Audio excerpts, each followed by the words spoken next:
ฮัลโหลนี่คือคลิ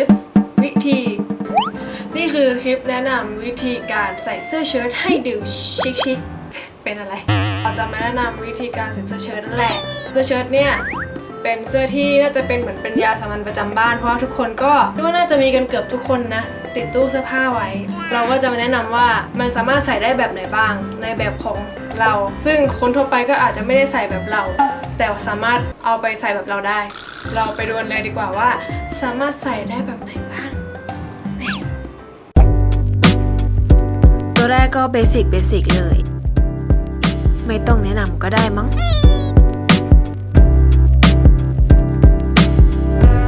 ต่อมาติดกระดุมที่คอก็จะดูมีอะไรขึ้นมานิดนึงอาจจะเอาผ้าสวยๆมาผูกก็ได้อ่ะวินเทจกันไปติดกระดุมเม็ดบนเม็ดเดียวก็จะได้ลุคดูรีบๆเหมือนแต่งตัวไม่เสร็จคนส่วนใหญ่อาจจะไม่ชินกับลุคนี้แต่จริงๆคือเราใส่แบบนี้บ่อยมากแล้วว่ามันดูเซอร์ๆดีนะดูแบบมีอะไรแล้วนี่จะยัดเข้าไปทำไมเนี่ยอ๋อแบบนี้เหรอไม่ยัดดีกว่ามาติดกระดุมเม็ดที่อยู่ใกล้ขอบกางเกงกระโปรงของท่าน 1-2 เม็ดก็จะได้ลุคเซอร์ๆเหมือนเพิ่งตื่นเพิ่มความมีอะไรได้โดยการขยับคอเสื้อไปด้านหลังก็จะได้แบบนี้จ้ะอ่ะถ้าไม่พอก็เพิ่มความรุงรังได้อีกโดยยัดชายเสื้อเข้าไปข้างในสักข้างหนึ่ง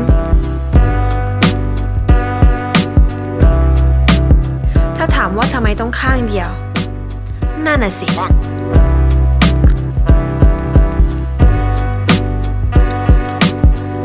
เปลี่ยนลุคกันอีกทีโดยเอาชายเสื้อออกมาผูกกันซะก็จะทำให้เสื้อเชิ้ตไม่น่าเบื่ออีกต่อไปจ้าโอ้โห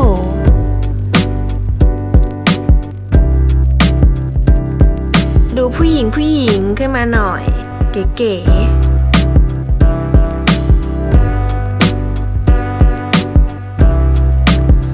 สุดท้ายเป็นสไตล์ขี้เกียจ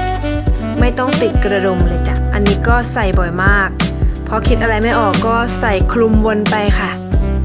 ที่สำคัญก็คือใส่เพื่อกันแดดสบาย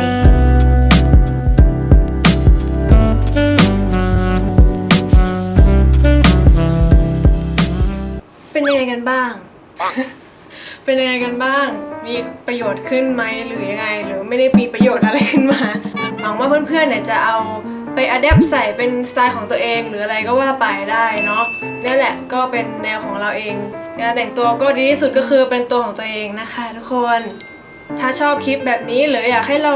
ทำทริคหรืออะไรแบบไหนอีกก็ลองคอมเมนต์แนะนำมาได้เนาะถ้ามีโอกาสหรือว่าถ้าไม่เกินความสามารถเราก็จะ